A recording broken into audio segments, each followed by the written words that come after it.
সাঁজির গানের একটা বিধান হচ্ছে যে আমরা শুরু করি দৈনগান দিয়ে। আমরা শুরুতে আমরা সকলে মিলে একটা দৈনগান গাইব এবং এই দৈনগানটা কেন করা হয় এর মানে হচ্ছে যে দীনতা ছাড়া, আপনার মনের দীনতা ছাড়া জ্ঞানের উদয় ঘটে না। আপনি যদি কোনো জ্ঞান অর্জন করতে চান তাহলে প্রথমত জ্ঞানের অহংকার আপনাকে ত্যাগ করতে হবে এবং জ্ঞানের অহংকারটা ত্যাগ করে একটা সর্বশ্রেষ্ঠ পথ হচ্ছে আপনার দীনতার প্রকাশ করা। তো সেই জন্য সাঁজির গানে যে কোনো জায়গায় যে কোনো অনুষ্ঠানে দৈনগান গাওয়াটাই বিধান। আরেকটা নিয়ম আপনাদেরকে বলি, যেটা হয়তো আপনার অনেকে পরিচিত নন, সেটা হচ্ছে মূলত যখন সাধারণের মধ্যে গান গাওয়া হয় তখন গানগুলোকে তিনটি ভাগে ভাগ করা হয়।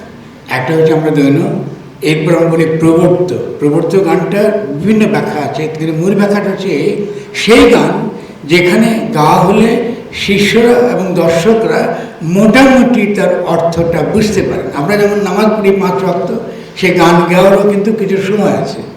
যেমন ধরেন আমরা যে গানটা প্রায় শুনেন আপনারা, করিমানা কাম ছয় না মদনে প্রেম রসিকা হব কেমনে, আপনারা সকলে শুনেছেন গানটা। এই গানটা কিন্তু কান্নার গান, এই গানটা কিন্তু নাচবার গান না, যেটা ফরিদা আক্তার একটু বলে গেছেন। এটা সাধারণত গাওয়ার বিধানটা মধ্যরাতে যখন গুরু আসনে থাকেন, কিছু নিয়ম আছে, গুরু আসনে থাকেন। আর এমনি যখন দৈনগান শুরু হয়, দৈনগান দুরকম। একটা দৈনগান হচ্ছে যখন আপনি গুরু আসনে থাকেন তখন গুরু দৈন্য গাওয়া হয়। আর যদি গুরু আসনে না থাকেন তাহলে বাংলার যিনি গুরু তার নাম নিত্যানন্দ, নদিয়ায় যিনি গুরু, সকল গুরুর গুরু, তিনি নিত্যানন্দ। কেন নিত্যানন্দ সকলের গুরু? এর কারণটা হচ্ছে যে চৈতন্য যখন তার সন্ন্যাস গ্রহণ করেন এবং সন্ন্যাস গ্রহণ করার 6 মাসের মধ্যে তাকে, একটু আগে বলেছি আমরা আলোচনাতে, তাকে শাক্ত ব্রাহ্মণরা নদিয়া থেকে তাড়িয়ে দেওয়া হয়। তিনি আসলে বিতাড়িত হন নদিয়া থেকে এবং তিনি চলে যেতে বাধ্য হন। পরে তিনি পুরীতে ছিলেন এবং পুরীর জগন্নাথ মন্দিরে শেষ পর্যন্ত তিনি বিলীন হন। তো তার বিলীন হওয়ার ঘটনাটা সাধারণত উচ্চবর্ণের ব্রাহ্মণরা এই গল্পটা বলে যে তিনি গঙ্গা স্নান করে তিনি পুরীর মন্দিরে জগন্নাথে প্রবেশ করেছিলেন এবং তারপর তাকে আর দেখা যায়নি। কিন্তু আপনারা অনেকে জানেন যে এটা একটা বিতর্কিত এবং এটা মোটামুটি ঐতিহাসিকভাবে এখন কম বেশি একটা বড় তর্ক এসেছে যে তাকে পাণ্ডারা, মানে সেই মন্দিরের পাণ্ডারা তাকে হত্যা করে এবং তাকে হত্যা করার যে প্রধান কারণ সেটা হচ্ছে যে সুলতানদের সঙ্গে, তখন সেই সময় আপনারা জানেন যে হোসেন শাহ আহমদ, সুলতানদের সঙ্গে তার প্রীতি এবং তার জাতপাত বিরোধী যে লড়াই ছিল, সেই জাতপাত বিরোধী লড়াইয়ের ক্ষেত্রে তিনি ইসলামের দ্বারা সরাসরি প্রভাবিত ছিলেন। তা আমরা অনেকে পরবর্তীকালে মুসলিম যারা ইতিহাস লিখেছেন তারা সবসময় বলেছেন যে চৈতন্যকে হাজির করা হয়েছে এখানে ইসলামের প্রচার বন্ধ করার জন্য। তারা কিন্তু এই সত্য কথাটা বলেন না যে জগন্নাথ মন্দিরে মূলত চৈতন্যকে হত্যা করে সেখানে কিন্তু তাকে পুঁতে রাখা হয়েছে। এই তর্কটা এখনও প্রবলভাবে রয়েছে।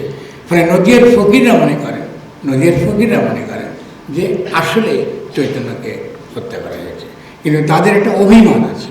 অভিমানটা হচ্ছে যে চৈতন্য নদিয়া ছেড়ে চলে গেছেন, কিন্তু তিনি যে চলে গেছেন তিনি কিন্তু আর ফিরে আসেননি, তার মাকে দিতে ফিরে এসেছেন আর কিন্তু ফিরে আসেননি। ফলে কিন্তু এই নদিয়ার যে ভাবটা, এই ভাবের যিনি মূল যে কর্তা সত্তা, মূল যে নেতৃত্ব দিয়েছেন তিনি ছিলেন নিত্যানন্দ। ফলে নিত্যানন্দের নেতৃত্বেই এই বাংলায় যেটাকে আমরা বলি সাধনার এই বিশেষ ধারা, ফকিরি ধারাটা গড়ে ওঠে। কিন্তু নদিয়াতে যেটা আমরা বলি যে ফকির লালন শাহ তাঁর যে কালাম, সেখানে তিনি বলেছেন যে নদিয়ার প্রথম যিনি ফকির তিনি হচ্ছেন চৈতন্য এমন বয়সে নিমাই ঘর ছেড়ে ফকিরই নিলে, চৈতন্য হচ্ছেন প্রথম ফকির, আর নিত্যানন্দ হচ্ছেন গুরু। যে গানের সন্ধ্যায় যখন দৈব গান গাওয়া হয়, তখন যে গানটা গাওয়া হয় সেটা হলো যে দয়াল নিতাই কারো ফেলে যাবে না, যে গৌরাঙ্গ বা চৈতন্য ফেলে যেতে পারে না, কিন্তু নিত্যানন্দ বাংলা ত্যাগ করেন। এটা খুব গুরুত্বপূর্ণ। আপনাদের এই কথাটা বলে আমরা এখন যে গুরুজন্যটা গাইব, এটা আমরা ওই নিত্যানন্দ বা নিতাই জন্য নয়, এটা গুরুজন্যে আমরা গাইব। আমরা আপনারা শুনুন। ধন্যবাদ।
সাইজির যে ভাবটা বোঝানোর জন্য আমরা প্রথম পর্বে যেটা আমরা ভাব করেছি, আমরা দেখবেন আমরা হচ্ছে আমি, আত্মচেতনা, পর, মোটা দাগে এই শব্দগুলো ব্যবহার করেছি।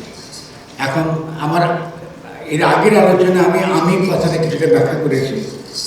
এখন যে গানটা আপনাদেরকে শোনাতে চাইছি সেটা হলো যে আমরা এই যে আমি কথাটা যখন বলি, আমার নিজস্ব একটা রূপ আছে, এই প্রকৃতিজাত একটা রূপ আছে, আপনি আমাকে দেখতে পাচ্ছেন, একটা রূপ আছে, কিন্তু এটা কিন্তু আমার স্বরূপ নয়। তাহলে স্বরূপটা কী আসলে? স্বরূপটা আমি কী করে আমার নিজের ভেতরে খুঁজে পাব? আমার আজকে প্রাথমিক আলোচনা যেটা আপনাকে বলেছি যে এই ভাবের ধারাটার যে মূল যে গোড়া সেটা ছিল তন্ত্র, ফলে দেহটাকে গুরুত্বপূর্ণ বিষয়, ফলে আমি তো আমার ভেতরে আছে। ফলে এখন আমরা যে গানটা শুনবো রতন সাহের কাছে, সেটা হচ্ছে স্বরূপে রূপ আছে গিলটি করা। এই গানটার যে চারটা লাইন আপনাদেরকে বিশেষভাবে মনোযোগ দিতে বলবো, সেটা বললো লামে আলিফ লুকায় যেমন মানুষের সাঁই আছে তেমন। মানে আমাদের মধ্যে যিনি পরম, তাকে আল্লাহ ডাকি কি গড ডাকি কি ঈশ্বর ডাকি, তিনি কিন্তু আমাদের মধ্যে লুকিয়ে আছেন, তিনি আমাদের মধ্যে আছেন। তাহলে এই স্বরূপটা তখনই আমি দেখব যখন আমার সঙ্গে এই পরমের সম্বন্ধ আমি তৈরি করতে পারি। এটা অনুভূতির দ্বারা তৈরি করতে পারি, উপলব্ধির দ্বারা তৈরি করতে পারি, আমার নৈতিক জীবনের দ্বারা তৈরি করতে পারি, আমার রাষ্ট্র গঠনের মধ্যে দিয়ে তৈরি করতে পারি। যে ফলে যদি আমি তার সঙ্গে আমি দায়িনী বা নিত্য সম্বন্ধে যুক্ত থাকি, ফলে নিজেকে আমি তখনই খুঁজে পাবো নিজের রূপ, যদি তার সঙ্গে আমি একটা নিত্য সম্বন্ধে যুক্ত থাকি। তো গানটা শোনার সময় আপনারা এই চারটা লাইনের দিকে আপনারা একটুখানি খেয়াল করবেন, গানটা খুব ভালো বুঝবেন। রতন সাহেব। সম্মানিত সুধীজন, আজকের এই মহতী অনুষ্ঠানের আমরা নবপ্রাণ আন্দোলনের কয়েকজন শিল্পী উপস্থিত হয়েছি। সবার চরণে আমার ভক্তি, শ্রদ্ধেয় ফরাদ মজহার বাবাজির চরণে ভক্তি, মা ফরিদা আক্তার তার চরণে ভক্তি। তো আসলে এক জীবনে লালন সাহেজির বাণী বুকে ধারণ করা বা লালন করা অনেক কঠিন। তারপরেও আমরা প্রতিটি মানুষ মহাত্মা ফকির লালন সাহেজির গুরুবাদী ধারায় আমরা বুকে ধারণ করার চেষ্টা করছি। আপনারা সকলে আশীর্বাদ করবেন যেন আমরা একটু শিখতে পারি, একটু জানতে পারি, বুঝতে পারি। ধন্যবাদ।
স্বরূপ নিষ্ঠা তারা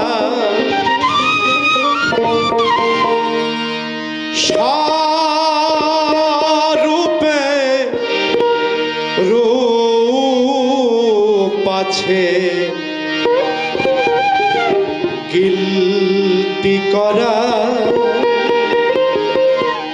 স্বরূপে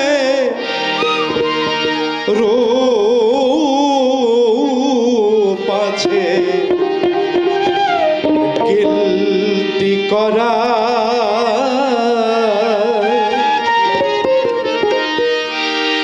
রূপ স্বরূপ করল স্বরূপ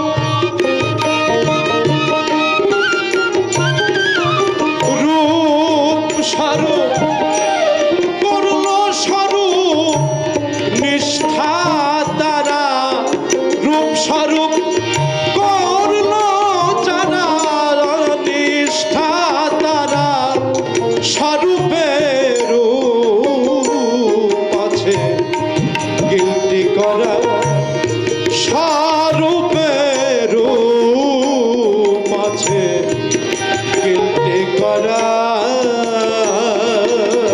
বিশেষ যে রূপটা আছে, যে রূপটাকে আমরা সকলে চিনি, আমাকে একটা নামে আপনি চিনেন, আপনাকে আমি একটা নামে চিনি, আর বিভিন্নভাবে আমাদের যে রূপগুলো আছে সেই রূপের ভেতরে একজন স্বরূপ তাকে সন্ধান করতে হবে। কিন্তু লালনের কাছে যে দার্শনিক প্রশ্নটা অনেক বেশি গভীর, সেটা হলো এই যে সে তো নিরাকার, যার সঙ্গে আমি সম্বন্ধ করতে চাই, যে সম্বন্ধ নির্ণয়ের মধ্য দিয়ে আমার নিজের রূপটা ফুটে উঠবে, আমার নিজের রূপটা স্বরূপের মধ্যে লীন হয়ে যাবে।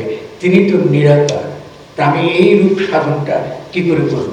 ফলে কিন্তু মুশকিলটা হচ্ছে যে আমার এই স্বরূপের মধ্যে আমার রূপটা গিলটি করা রয়েছে, ভাঙা দুর্দান্ত কঠিন, খুবই কঠিন। এই জন্য আমাদের রূপ সাধন করবে স্বরূপ নিষ্ঠ যারা, যারা এই নিরাকারের প্রতি নিষ্ঠ। এই স্বরূপ মানে বা আকাশে নিরাকার ভেসে বেড়াচ্ছে তা না, কিন্তু নিরাকারের সঙ্গে গায়েবের সঙ্গে সম্বন্ধ যুক্ত হবার যে আকুতি, এই আকুতিটা কিন্তু মানসিক আকুতি না, এই আকুতিটা কিন্তু দেহের আকুতি। তারপরে তন্ত্রের সঙ্গে দেখেন পার্থক্য হচ্ছে কোন জায়গা থেকে, ওই শেষের দিকে গিয়ে যখন তিনি বলছেন যে থাকবে বসে ঘাটে ত্রিবেণী, বা তার আগে যেটা বলছেন যে স্বরূপকণিকে আমি ধরতে চাই, এটা হচ্ছে যে ভাবে ত্রিবেণী, অর্থাৎ সঙ্গে থাকবে বসে ভাবে ত্রিবেণী। এটা শুধু ঘাট ত্রিবেণী না, এটা ভাবেরও বিষয়।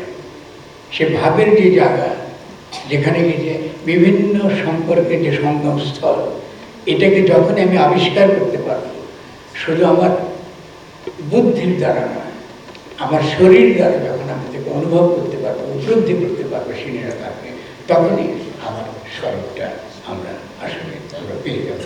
আমি এই গানটার কথা বলে রতন যেটা গাইছেন, অনেক ধন্যবাদ রতন। এরপর আমরা তুলির কাছ থেকে যে এই গানটা শুনতে চেয়েছিলাম, আমি একটু আগে যেটা বলেছি, যে সেই কথাগুলো আপনারা আবার মনে রাখবেন,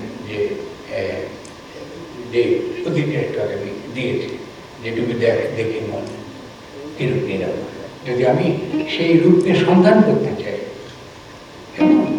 সে নিরাকার কিন্তু স্বরূপ বটে। যখন সে আমার সঙ্গে রঞ্জিত হয়, আমার রঙে যখন সে রেগে যায়, তখন সে রূপের যে সাধনা, এটা আমি কিভাবে তাকে খুঁজে পাবো, তার গানটা আমরা এটা শুনবো। ডুবে দেখি মন কিরূপ নিরাকার তুলিবে। আমি আবারও বলছি যে চারটা লাইন একটু মনে রাখবেন। আলেফে লাম, লামে আলেফ লুকায় যেমন, মানুষের সাই আছে তেমন, তার নইলে কি সব নদীর আদম তারে শ্রেষ্ঠা বানায়। ফেরেশতারা যে আদম শ্রেষ্ঠা দিয়েছে, প্রশ্নটা সেটা দিয়ে যুক্তি হচ্ছে যে আসলে সাই আল্লাহ আমাদের যদি আমরা এর মধ্যে সন্ধান করি, তাহলে যে সাধনা জগতে আমরা পৌঁছাতে পারি।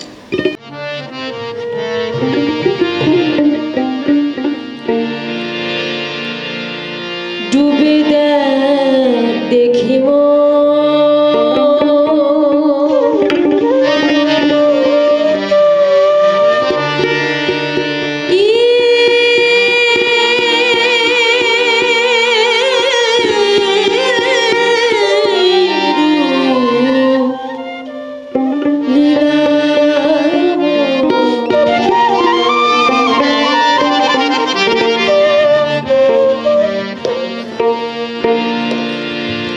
আকাশ পাতাল খুঁজে সে যারে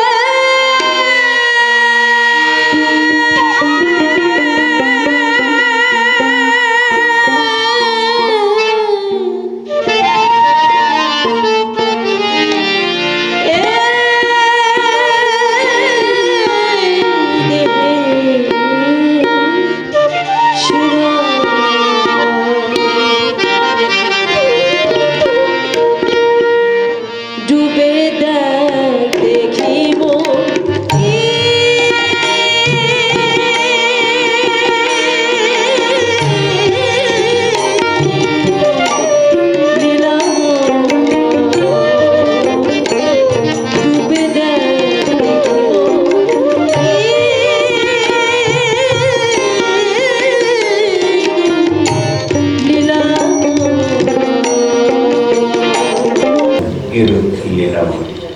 এখন আপনি যদি নিজের মধ্যে ডুবেন তাও কিন্তু মুশকিল। কারণ হচ্ছে যে আপনি দেখবেন যে যখন ডুবছেন আপনি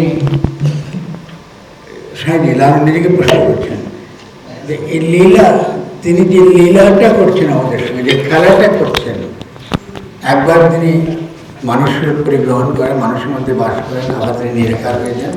তা এই লীলাটা বোঝার সাধ্য কি মানুষের আছে?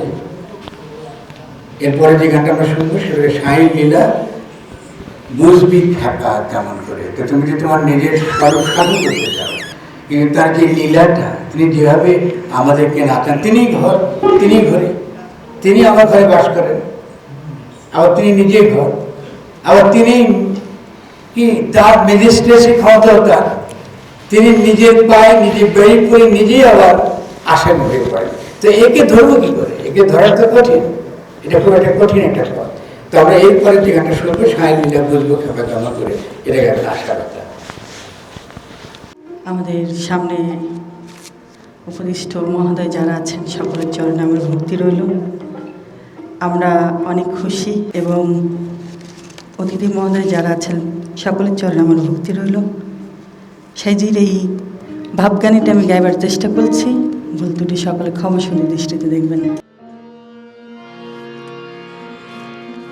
লীলার যার নাই রে সীমা,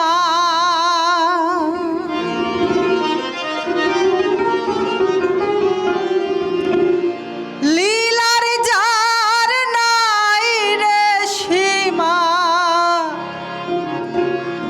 কোন সময় কোন রূপ সে ধরে, কেমন করে সার লীলা বুঝবি খেপা, কেমন করে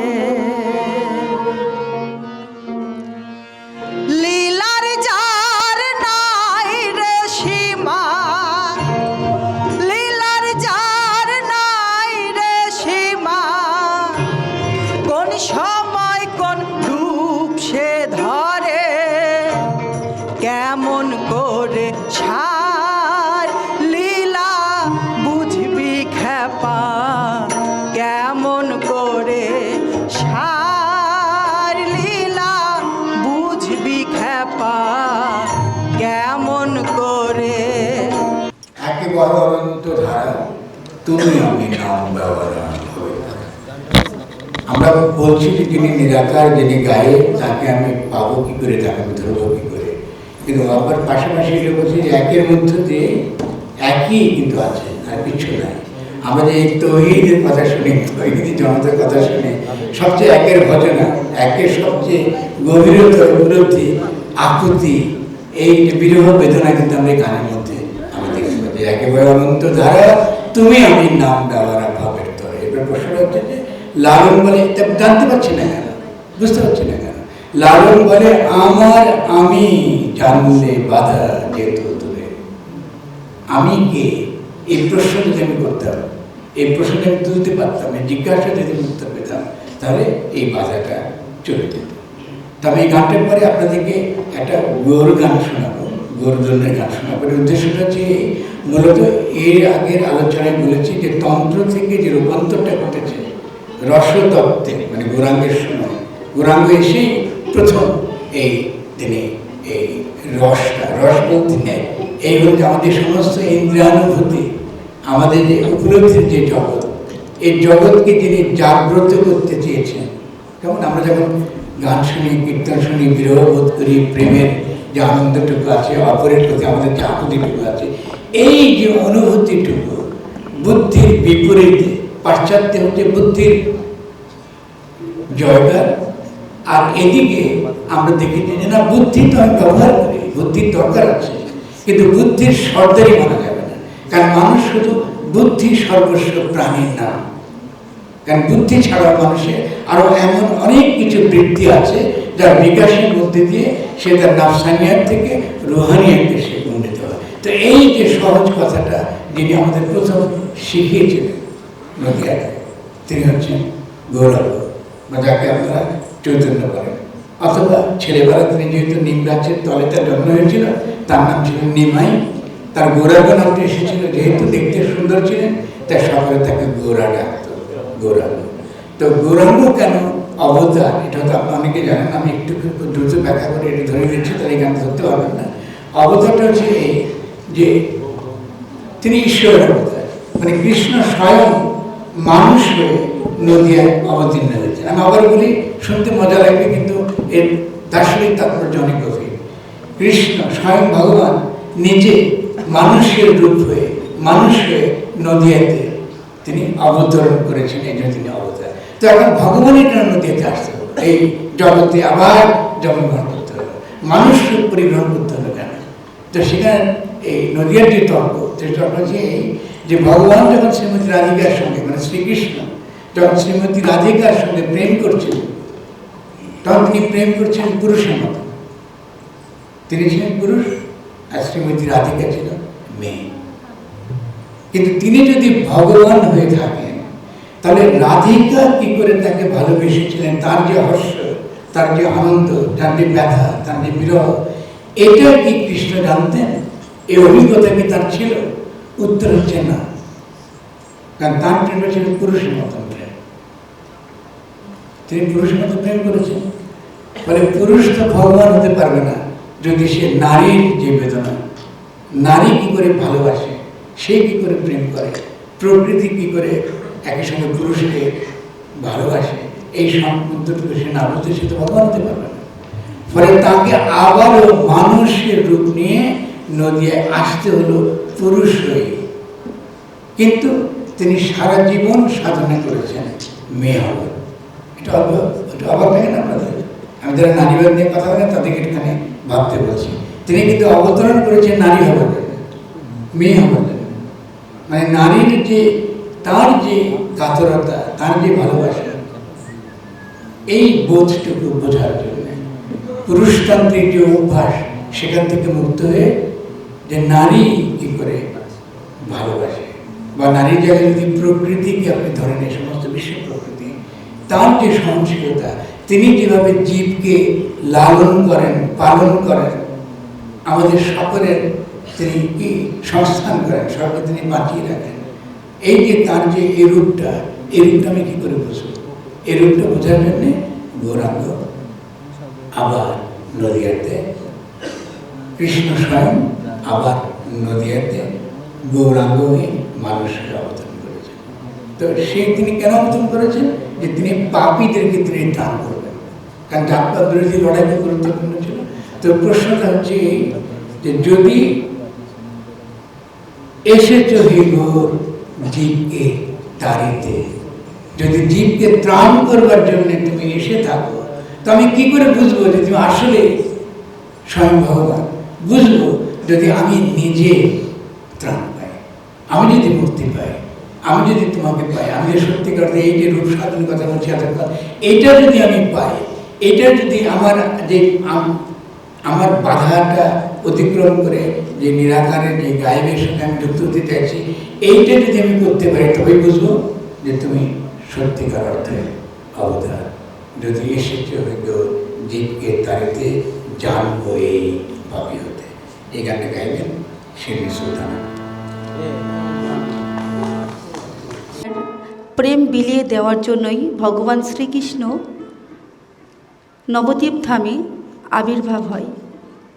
কারণ যখন তিনি রাধা এবং কৃষ্ণ রূপে এই ধরাধামে আবির্ভাব হয়েছিলেন, তখন তাদের প্রেমটা ছিল প্রকৃতির সঙ্গে। প্রকৃতি একই আত্মা, রাধা এবং কৃষ্ণ তারা একই আত্মা ছিলেন, তারা পৃথক কেউ ছিলেন না। এই জন্যই এত প্রেমের পরেও তাদের মিলন হয়নি।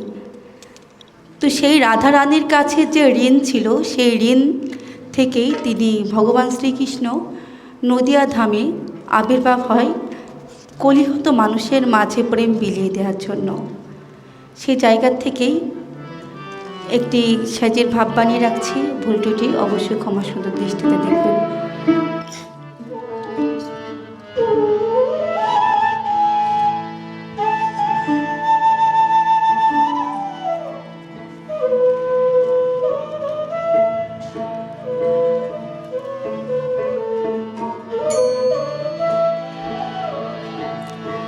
যদি এসেছ হে গো জীবিত রাতে, যদি এসেছ হে গৌর জীবিত রাতে,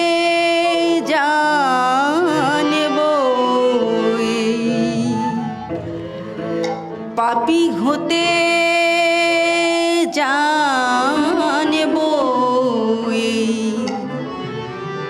পাপী হতে। আসলে ভগবান থাকেন মনে। ভগবান বলেন, আল্লাহ বলেন, গড বলেন, যাই বলেন, গুরু বলেন, সবই থাকে মনে। তো আমি কৃষ্ণ প্রেমিক। তুমি যদি কৃষ্ণের অবতারী হয়ে থাকো, আমি তোমার ভক্ত। গুরু লক্ষ যোজন দূরে থাকলেও ভক্তের মনে তার বাস। সেই জায়গা থেকে বলছে, আমি তো কৃষ্ণ ভক্ত। তুমি যদি তরানোর জন্যই এই ধরাধামে এসে থাকো, তাহলে আমি নরাধম, আমাকে তরাও, তবেই আমি বুঝতে পারবো তুমি ভগবান শ্রীকৃষ্ণ রূপে এই পৃথিবীর ধরাধামে আমাদেরকে তরানোর জন্যই তোমার আবির্ভাব হয়েছেন।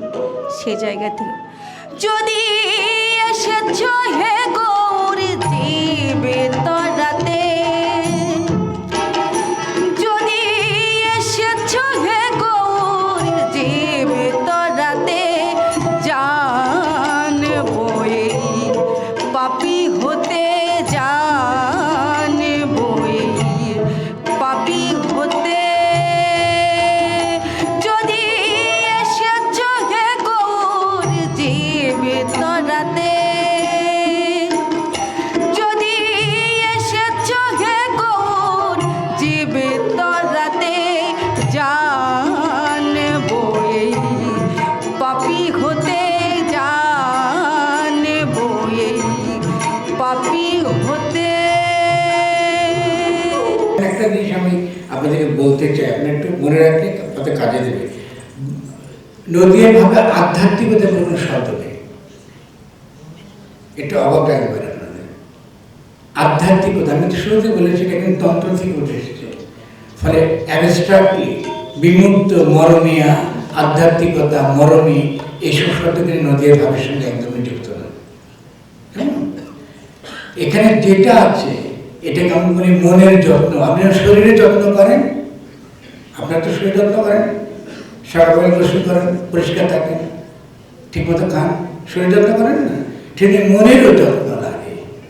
তো মনের যেটাকে যত্ন করার যেটা রীতি, এটাকে বলে সাধনার রীতি। আপনার জটিল করলে বুঝতে পারবেন না। মানে সাধন ব্যাপারটাকে এমন যেহেতু মহাজটিল, অতি সুগুহ্য, খুব গোপন একটা ব্যাপার। এটা একমাত্র ফকিরা জানে। কাল্টিজম ভয়ঙ্কর ক্ষতিকর, মানে সমস্ত এই নদিয়ার ভাবটাকে ধ্বংস করেছে ওই যে পুরনো তন্ত্রকে চৈতন্য অস্বীকার করেছে। চৈতন্যের আমল থেকে যে তন্ত্রের বিরোধিতা শুরু হয়েছিল, এই ব্যভিচারটাকে বন্ধ করেছিল সেন আমলের, এই ব্যভিচারটা ফিরে এসেছে আবার বাউল নামে। দুঃখজনক এই বাউল নামে। আমি আমার সঙ্গে বই পড়ে দেখুন বাউল তত্ত্ব, এটা কিন্তু ফকিরা এগুলো কিচ্ছু করে না, নদিয়া থেকে এগুলো নেই। কিন্তু নিশ্চয় সাধনার পথ আছে। এই সাধনার পথটাকে বলে নিজেকে যত্ন করা, নিজের মনকে যত্ন করা, আমাকে যত্ন করা। আমার শরীর যেমন আমাকে যত্ন করতে হয়। তো এই কথাটা খেয়াল রাখবেন যে আধ্যাত্মিকতা, মরমিয়া, এগুলা লালনের সঙ্গে যায় না। উনি মরমী কবি ছিলেন না, উনি কোনো আধ্যাত্মিক লোক ছিলেন না, খুবই ব্যবহারিক, খুবই বস্তুবাদী লোক ছিলেন। মনের যত্ন করতে হয়, মনকে শাসন করতে হয়। এদের মনে যত্ন করতে হলে মনকে শাসন করতে হবে। তো মনকে কি করে শাসন করতে হবে, ওটারই একটা দৈনগান আপনাদের কাছে শোনাবো। এটাকে আমি নির্জনা, মন সহজে কিশোরী হবা। যে তোমাকে আমি এই যে এই পরমের সঙ্গে যুক্ত হতে বলছি, তার সঙ্গে নিত্য সম্বন্ধে যুক্ত হতে বলছি, কিন্তু তুমি তো সিধা হচ্ছে না। তুমি চিরকাল চাও কি আলডাঙ্গায় ঘাস খাওয়া। তোমার যে সীমা, তুমি সেই সীমা অতিক্রম করে যাও। তো এটা তো চলবে না। তোমার সহজে কি সই হবা, এটাকে আমি নির্জনা।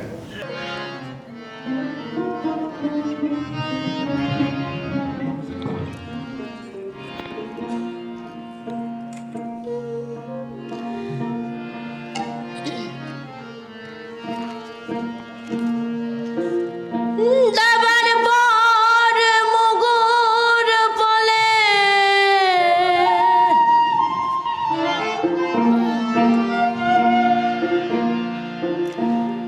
দাবার পর মুগুর বলে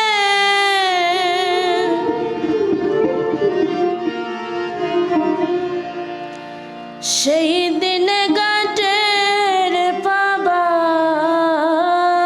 তুমি,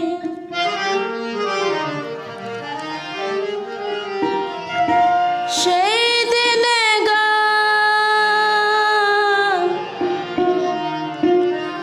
গাটের পাবা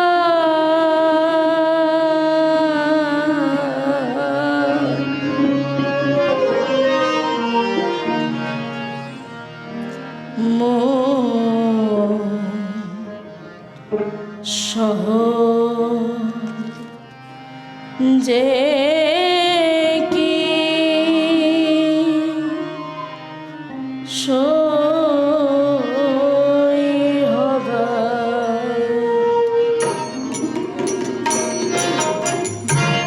চিরদিন ইচ্ছা মনে, চিরদিন ইচ্ছা মনে আলডাঙ্গায় ঘাস খাবা তুমি, আলডাঙ্গায় ঘাস খাবা। সহজে কি সই হবা, সহজে কি সই হবা। আমরা ওই আধ্যাত্মিকতা, মরমী, এইসব শব্দগুলো যে কৃষি ব্যবহার আমরা দেখি, হ্যাঁ, যেহেতু আমরা অভ্যস্ত নেই এই গানগুলোর সত্যিকার তার গভীর তাৎপর্য। আশা করি যে এই গানগুলোকে এমনি সাধারণত আমরা নদিয়াতে এটাকে আমরা বলি আত্মদৈন্য, নিজের সমালোচনা। তো একই রকম আরেকটা গান আপনাদের শোনাচ্ছি, আপনাদের ভালো লাগবে আমাদের আশা করি। গুনে পড়ে সারলি দফা করলে রফা, এটাও নিজেকে শাসন করবার, নিজেকে শাসন করবার, নিজে যত্ন করবার একটা একটা পথ। মানে সাধনার পথটা নিজেকে শাসন করার পথ, এটা মনে রাখতে হবে। নিজেকে নিজে শাসন, কোনো বাইরের আইনের দ্বারা, কোনো বাইরের বিধানের দ্বারা, আপনার নিজেকে নিজে শাসন করতে হবে। এটা খুবই গুরুত্বপূর্ণ জিনিসটা বুঝতে পারা। এই গানটা গাইবে এখন আমাদেরকে গুনে পড়ে সারিয়ে দেবে শ্রীনাথ।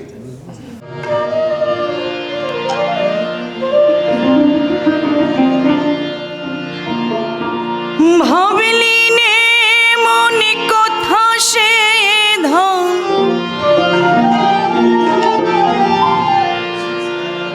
ভাজলি বেগুন পরের তেলে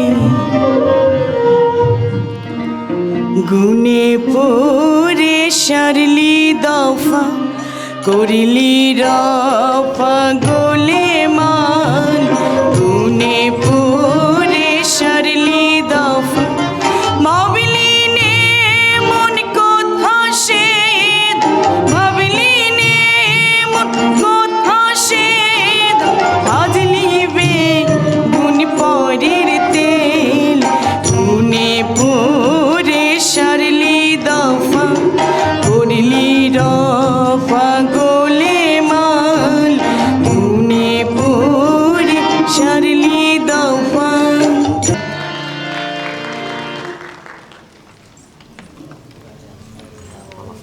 আমরা এবার একটু রূপ সাধন নিয়ে আমরা কথা বলছি। শুরু থেকে আমি আত্মচেতনা, রূপ সাধন, স্বরূপ সাধন নিয়ে কথা বলছি। এবার আরেকটা দিক থেকে আমরা এই প্রশ্নটাকে তুলব, সেটা ইসলামের দিক থেকে। কেমন? ইসলাম থেকে রূপ সাধনটা যে আমি যেমন আপনাদের একটা ছোট্ট একটা প্রশ্ন করি, আমরা যখন আল্লাহকে ডাকেন, আপনি যখন ডাকেন, আপনি আসলে কাকে ডাকেন? নদিয়াতে একটা প্রশ্ন আছে, সেটা হলো আপনি যখন ডাকেন আপনি কি নিশ্চিত যে আপনি আল্লাহকে ডাকছেন নাকি শয়তানকে ডাকছেন? আপনি কি নিশ্চিত হন যখন ডাকেন? এই প্রশ্নটা আপনি নিজেকে করেন না যে আমি আল্লাহকে ডাকছি, আল্লাহ আল্লাহ করছি, আসলে কাকে ডাকছি? তো এই গানটা অত্যন্ত গুরুত্বপূর্ণ বলছে, কারণ মুখে পড়লে সদাই লা ইলাহা ইল্লাল্লাহ, অবশ্যই লালন অবশ্যই যে ইসলামের যে যেটাকে আমরা একত্ববাদ বলি বা এই যে লা ইলাহা যে কালমার কথা বলি, অবশ্যই তিনি লা ইলাহা ইল্লাল্লাহ পড়তে আমাদেরকে বলছেন।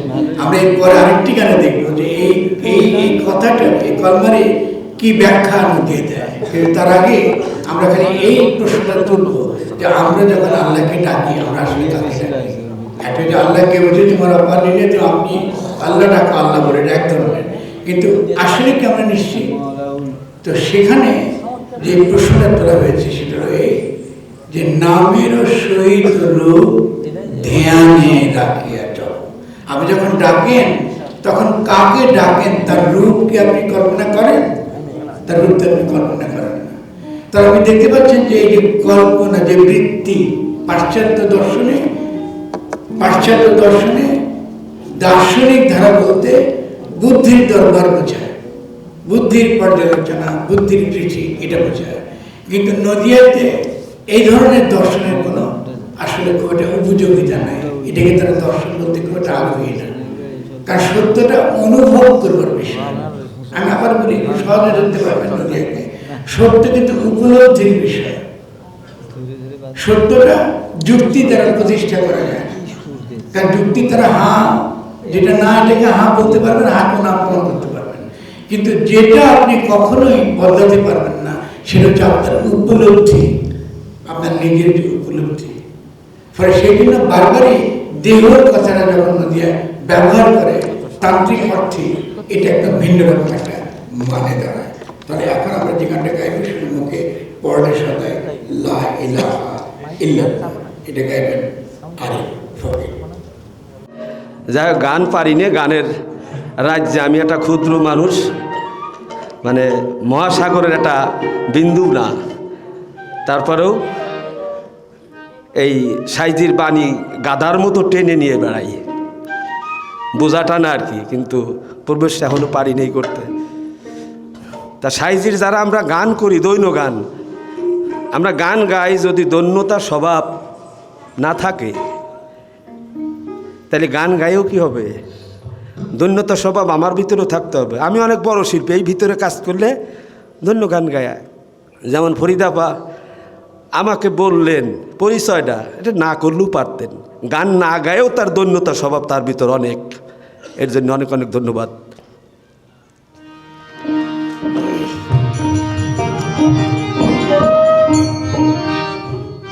আইন ভেজিলেন রাসূলুল্লাহ আইন, ভেজিলেন রাসূল আল্লাহ মুখে পড়ে সদাই লা ইলাহা ইল্লাল্লাহ। আইন ভেজিলেন রাসূল আল্লাহ আইন, ভেজিলেন রাসূল আল্লাহ মুখে পড়ে সদাই লা ইলাহা ইল্লাল্লাহ। একেবারে আমাদের যেটাকে আমরা ইসলামিক থিওলজি, ইসলাম ধর্মতত্ত্বের অভ্যন্তর থেকে যে প্রসঙ্গে তোলা হয়, সেটা হচ্ছে যে আমরা যদি জ্ঞানের পথে যেতে চাই, বোধার পথে যেতে চাই, এবং কেন আল্লাহ আমাদের মধ্যে বাস করেন এটা বুঝতে চাই, তাহলে কোরআনের যে কাহিনী যেটা আমরা জানি, কোরআন থেকে যেটা জানি, ওটার পরিপ্রেক্ষিতে আমাদেরকে বুঝতে হবে আদ্য কথাটা কি, আদম শফি আদ্য কথাটা কি, তার যে গুণের যে মূল যে কথা, সে কথাটা আসলে জানতে হয়। আদম শফি আদ্য কথা, সাফাই বলতে পারেন, শফি বলতে পারেন, শফি বলি আমরা। একটা জিনিস আপনি বলে দিই, ভক্ত যে ভাষায় গান করে, এটা কিন্তু রবীন্দ্র ভারতী না, বিশ্ব শান্তিনিকেতন না, ভক্ত যে ভাষায় তার মনের আবেগ নিয়ে সে গান করে, এটা কিন্তু গ্রহণযোগ্য সাবিত হবে। এর পাশাপাশি যেটা হচ্ছে যে গানের সুরের একটা প্রামাণ্য একটা দিক আছে, সত্যি কথায় সেই প্রামাণ্য দিকটা সাধারণত বলা হয় যে নদীয়ায় যে 5টা ঘর, 5টা ঘর মধ্যে ফকির লালন সাথে আছে বটে 1 নম্বর, এছাড়া আছে আমাদের সতী মায়ের ঘর বা সরস্বতী, এছাড়া আছে পঞ্চসার ঘর, চৌধুরীর ঘর, এবং আরেকটা গুরুত্বপূর্ণ ঘর যাকে বলে আমরা দেলবর্ষা। ফলে লালনের গানের মূল প্রামাণ্য সুরটা যে ঘরে প্রামাণ্য বলে গণ্য করা হয়, এটা হচ্ছে দেলবর্ষার ঘর। আমরা আরেকদিন যখন একেবারে গান নিয়ে কাজ করবো, তখন আপনাদেরকে অবশ্যই সেই গানের যে ফর্ম, জনরা যেটাকে আমরা করবো। আমরা এখন যেটা শুনবো, যে গানটা যে জানতে হয় আদম শফির আত্মকথা, কেন এই একই কথা যে মানুষের মধ্যে আল্লাহ বাস করে, এই কথাটা কোরআনে কিভাবে আছে, কিভাবে কোরআন এই কথাটাই বলেছে কোরআনের মধ্যে, এই গান এই তারিখ একটা তাত্ত্বিক দিকটা আত্মকথা, এটা একটা সায়েন্স। সর্বচরণে পাপীর মস্তক দণ্ড। তা আমি একটি সাইজির ভাববাণী পরিবেশন করব, যদি ভুল ত্রুটি হয় সকলে ক্ষমা সুন্দর দৃষ্টিতে দেখবেন।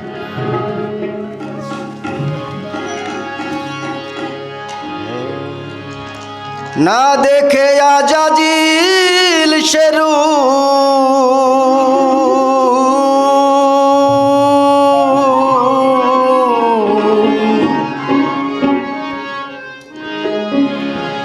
না দেখে আজাজিল শেরু, কিরূপ আদম গঠলেন সেথা,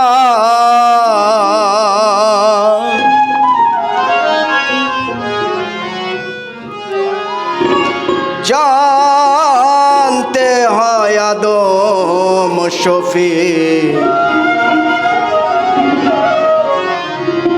আদ্য কথা, জানতে হয় আদম শফি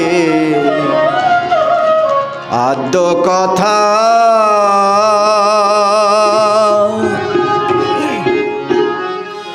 না দেখে আজাজিল স্বরূপ, না দেখে আজাজিল স্বরূপ, কিরূপ আদম গঠলেন সেথা, জানতে হয় আদম শফি আদ্য কথা, জানতে হয় আদম শফি আদ্য কথা। ইতিমধ্যে যে বিষয়টা সামনে এসে গেছে সেটা হচ্ছে আমরা মানুষ ব্যাপারটা আসলে কি, তার কিন্তু একটা ইঙ্গিত বা তার কিছু জিজ্ঞাসা আমরা ইতিমধ্যে তুলেছি।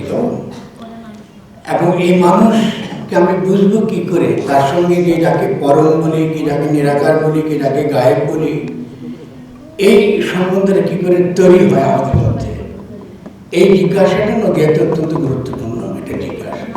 আবার সেখান থেকে আরেকটা প্রশ্ন তোলা হয় ওরে মানুষ মানুষ সবাই বলে, আচ্ছা কোন মানুষের বসত কোন দলে?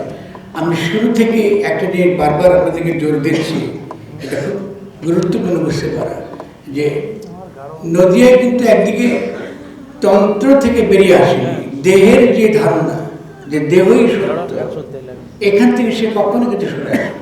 ফলে দল বলতে কিন্তু সে দেহের মধ্যেই বুঝছে যে দেহের কোন বৃত্তি, কোন বৃত্তির মধ্যে আমার দেহের মধ্যে আমার যে অনুভূতি, আমার যে ইন্দ্রিয়ানুভূতি, আমার যে কল্পনা শক্তি কোথায় আছে, যার দ্বারা আমি ওই পরমের সঙ্গে সম্বন্ধে হতে হবে। এটা বারবারই এই প্রশ্নটা তার গানের মধ্যে ফিরে আসে।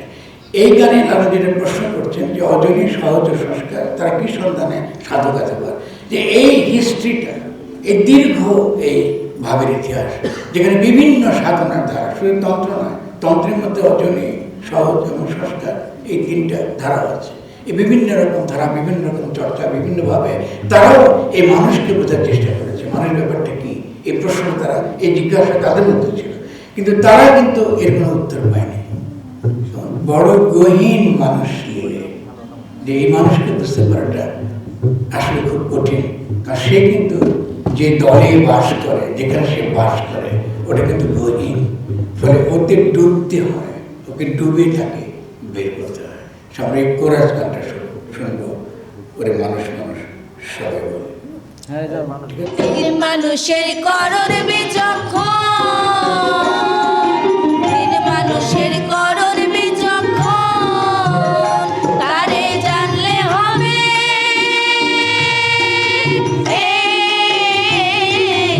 এক নিরূপণ। মানুষের করর বিচক্ষণ, মানুষের করর বিচক্ষণ, তারে জানলে হবে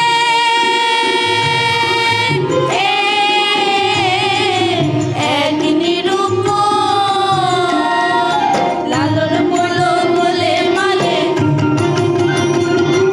লালন বলো বলে মানে, ওরে বিশুদ্ধর মানে, ওরে মানুষ মানুষ সবাই বলে, ওরে মানুষ মানুষ সবাই বলে। আছে কোন মানুষের বসত কোন দলে, আছে কোন মানুষের বসত কোন দলে, ওরে মানুষ মানুষ সবাই বলে, ওরে মানুষ মানুষ সবাই বলে, ওরে মানুষ মানুষ সবাই বলে, ওরে মানুষ মানুষ সবাই বলে।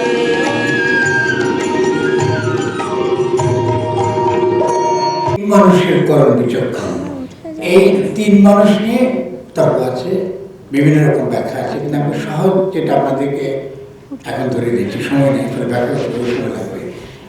আহাদ, আহমদ এবং আদম, তিন। আপনি যদি তিনকে মনে রাখেন, এক এবং এককে যিনি দেখিয়েছেন তার জীবনের মধ্য দিয়ে, একের যে রুহানি চূড়ান্ত যে রূপটা দেখিয়েছেন, যেটাকে তরিকা আকারে গ্রহণ করতে পারে, তিনি হচ্ছে মোহাম্মদ, যিনি আহমদ প্রশংসিত। আর তিন নম্বর হচ্ছে আদম। আদম মানে মানুষ, এই যে শারীরিক দেহ সম্পন্ন মানুষ। তাহলে তিন মানুষের করণ, এই তিন মানুষকে কেন্দ্র করে যে জীবন ব্যবস্থা, এটার প্রস্তাবনা। এর আরও বিভিন্ন দৃষ্টিতে ব্যাখ্যা আছে, আমি সেদিকে এখন সময় অভাবের জন্য আমরা যাচ্ছি না, যেহেতু আমরা চাইবো যে অনেক রাত হয়ে গেছে, আমরা ঠিক যতটা গান গাইতে চেয়েছি ততটা আমরা গান হয়তো আমরা গাইতে পারবো না। আমরা এরপরে যেটা হবে যে যেহেতু আমরা বারবারই যে রেফারেন্সটা আমি দিচ্ছি যে দেহটা এখানে প্রধান, মানে স্বভাবতই পাখি যদি উড়ে যায়, দেহ যদি পড়ে থাকে, তাহলে তো আমি ঠিক যে সাধন করতে চাই যা চাইছি তো হচ্ছে না। ফলে পাখি কখন যেন উড়ে যায়, এটা আমরা শুনবো এবং এটা কেমন মিলন, কারণ এটা এক ধরনের আমরা বলতে পারি যে এটা আমি মৃত্যু চিন্তা বলি। আর মৃত্যু চিন্তাটা খুব গুরুত্বপূর্ণ এই কারণে, কারণ মৃত্যুর চিন্তাটা দুভাবে আসে, যে মৃত্যু চিন্তার মধ্য দিয়ে আমরা আমাদের সীমাটা বুঝতে পারি। কারণ মানুষ দেশ কাল পাত্রের দ্বারা সীমাবদ্ধ করে সত্যের দাবিদার সে হতে পারে, কিন্তু উপলব্ধির দাবিদার সে হতে পারে। আমার যে উপলব্ধি, আমাদের সত্য উপলব্ধি, আমরা জগৎকে কেমন করে উপলব্ধি করেছি, এটা সে বলতে পারে। তো সেটা যেন মনে রাখি। তারপরে রাখতে হবে যে পাখি যখন উড়ে যায়, চলে যায়, এটাও নদিয়ার ভাবে একটা অত্যন্ত কেন্দ্রীয় বিষয়, মৃত্যু অত্যন্ত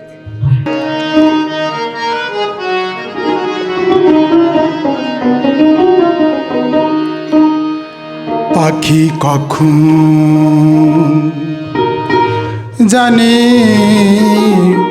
উড়ে যায়, একটা বদ হাওয়া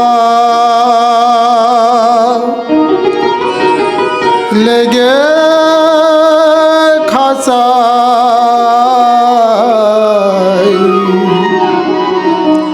পাখি কখন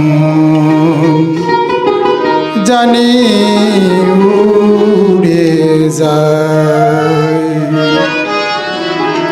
পাখি কখন জানি উড়ে যায়, পাখি কখন জানি উড়ে যায়, একটা বদ হাওয়া লেগে খাঁচায়, একটা বদ হাওয়া লেগে খাঁচায়, পাখি কখন জানি উড়ে যায়, পাখি কখন জানি উড়ে যায়।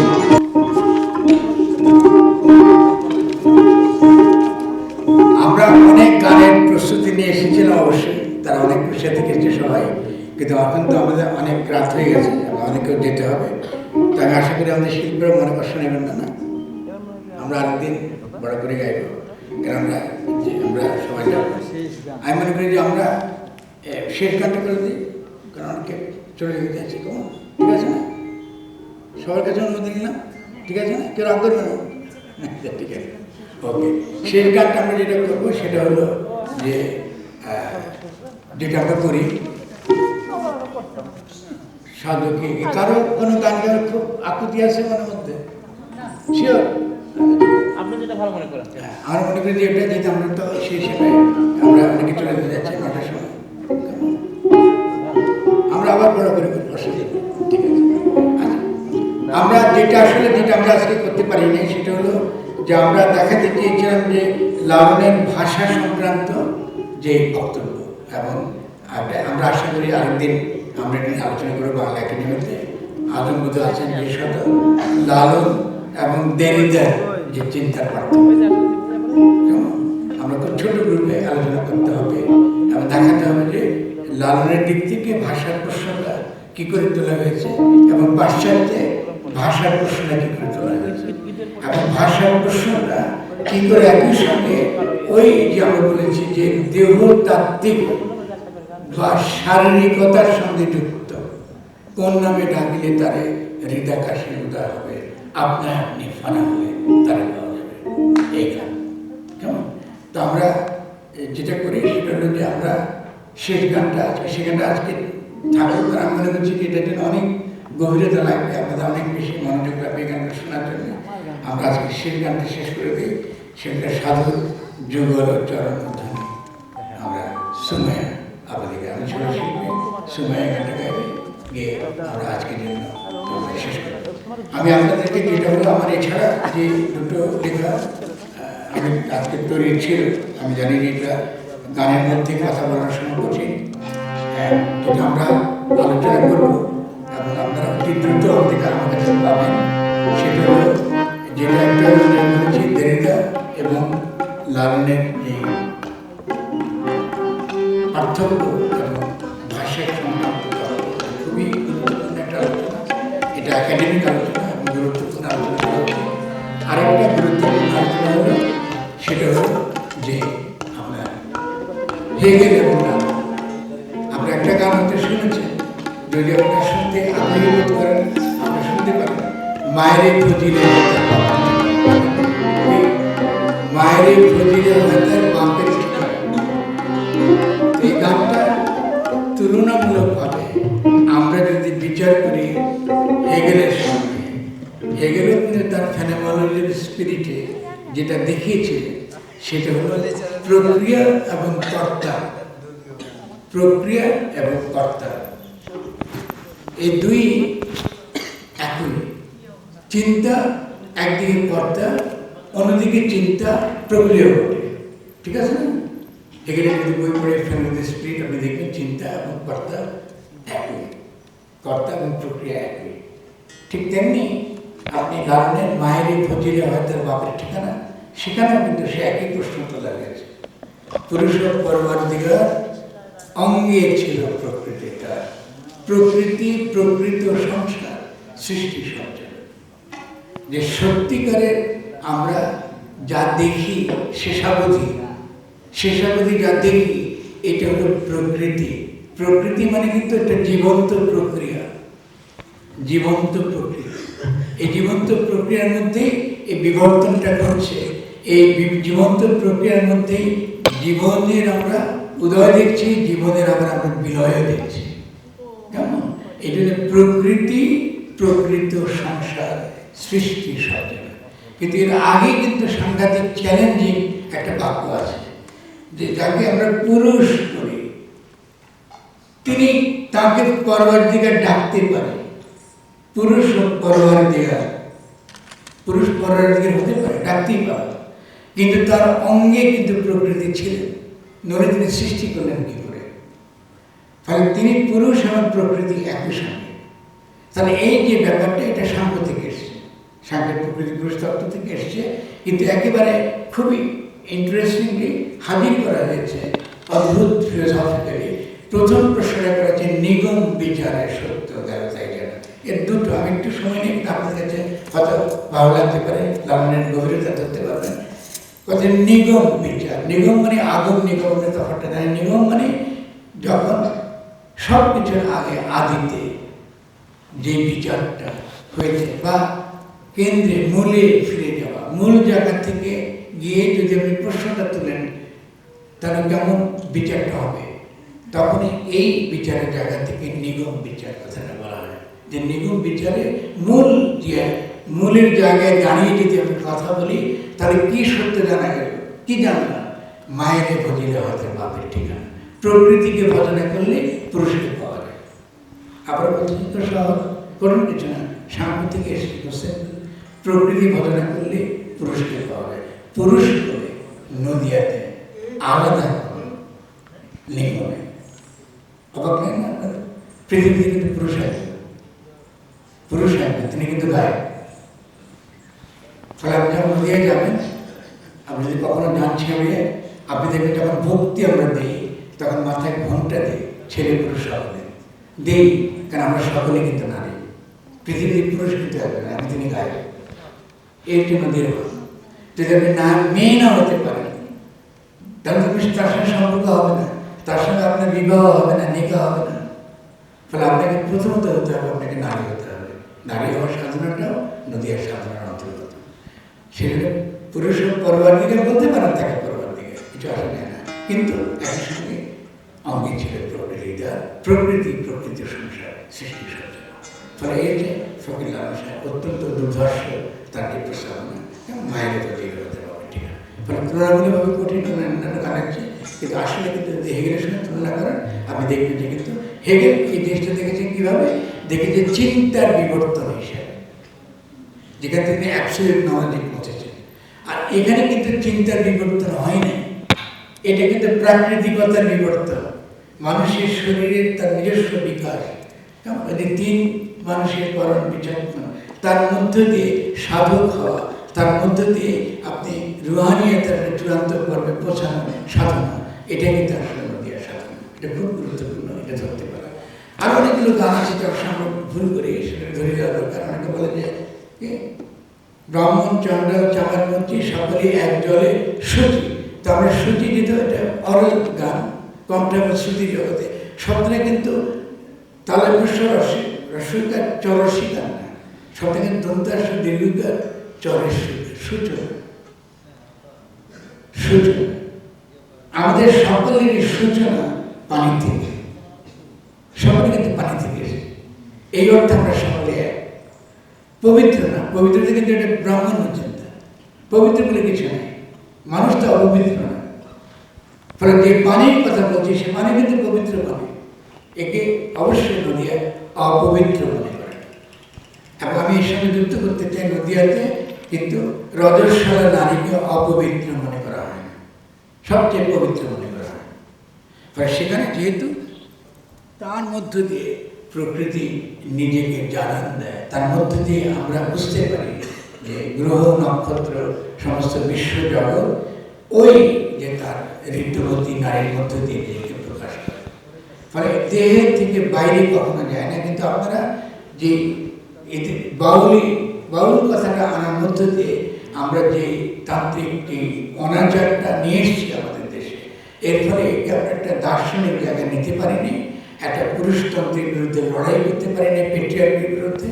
এবং একই সঙ্গে আমাদের মধ্যে যে নারীগুলোর ভাব, যার মধ্য দিয়ে আমরা প্রকৃতিকে যত্ন করতে পারি, নিজেদের যত্ন করতে পারি এবং সমস্ত বিশ্বকে নতুন করে গঠন করতে পারি, সেই ভাবটা আমরা হারিয়ে ফেলেছি। তা আমি শেষ কথা বলে আপনাদের কাছে বিদায় নেব। আপনাদের ধৈর্যের জন্য অনেক অনেক ধন্যবাদ।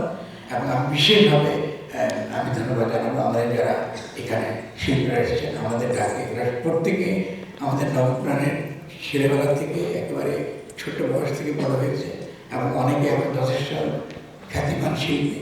এবং এছাড়া একই সঙ্গে আছেন আমাদের যন্ত্রীরা, যারা সকলে রতন আছেন, ওখানে আমাদের আছেন রাজেশ আছে, রাজেশের পাশে আছে মাওলা আছেন, আর কে আছেন? হ্যাঁ, মাওলা বললাম তো, বার্ষিক ভাই, হ্যাঁ বার্ষিক আছে, আর এই তো আছেন ওই ওদিকে সাধন। আর সাধনের কথা বলে গেলে হবে না, ঠিক না আসলে। তো যাক, সাধন অনেক অনেক খুশি হলাম আমরা। এবং আমরা এসেছি ভীষণ, আমার মধ্যে আজব এখানে আছেন বসে, আমরা মূলত তাকে শোনাবার জন্য এসেছি। এবং আমরা এই অনুষ্ঠানটা আপনাদের সকলে আমাদের সহযোগিতা করেছেন, এটা করবার জন্য আমরা আরও এই ধরনের তত্ত্বগতের দিকটা দেখবো। আর আমি এই পর্যন্ত যা কিছু লেখালেখি করেছি এই বিষয়ে, এটা অতি দ্রুত আপনারা পেয়ে যাবেন। তো শেষ গান সাধু যুগল চল।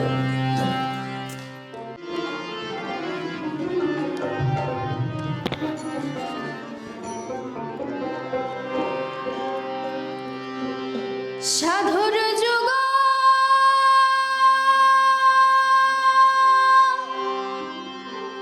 লচরণে ধুলি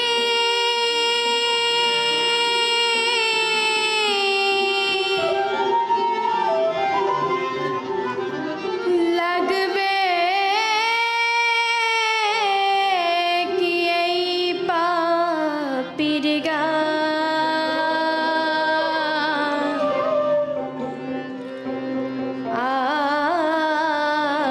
আশার সিন্ধু তীরে বসে আছি গো সদা,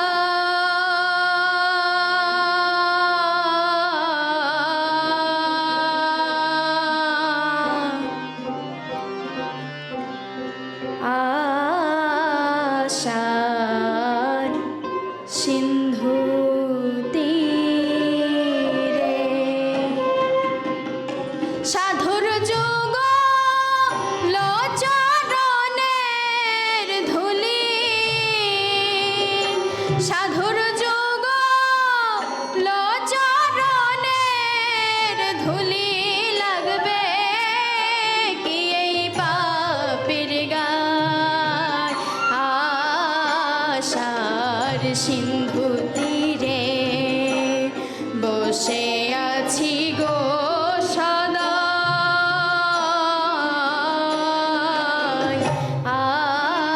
আশার সিন্ধু তীরে।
হারলো নিবে তারে কেবল সাধু দয়াবান সকলে সমান সাধু দয়াবান সকলে সমান তাইতে তোমায় দেই দোহাই আশার সিন্ধু তীরে বসে আছি গো সদয় আশার সিন্ধু তীরে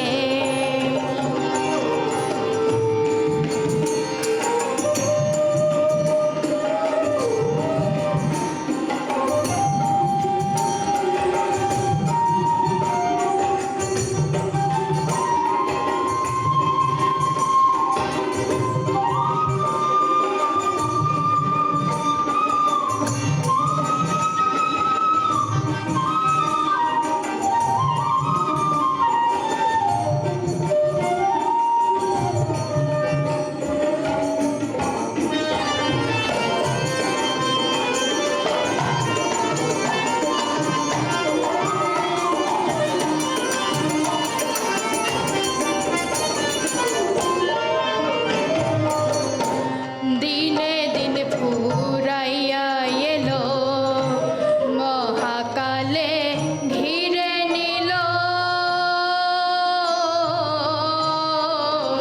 দিনে দিন ফুরাইয়া এলো মহাকালে ঘিরে নিল বলে মোর লালনহীন হয়েছি ভজন বলে মোর লালনহীন হয়েছি ভজন না জানি মোর ভাগ্যে কি হয় আশার সিন্ধু তীরে বসে আছি গো সদয় আশার সিন্ধু তীরে সাধুর যুগ চরণের ধুলি সাধুর যুগ চরণের ধুলি লাগবে কি এই পাপীর গান আশার সিন্ধু তীরে বসে আছি গো সদয় আশার সিন্ধু তীরে বসে আছি গো সদয় আশার সিন্ধু তীরে আশার সিন্ধু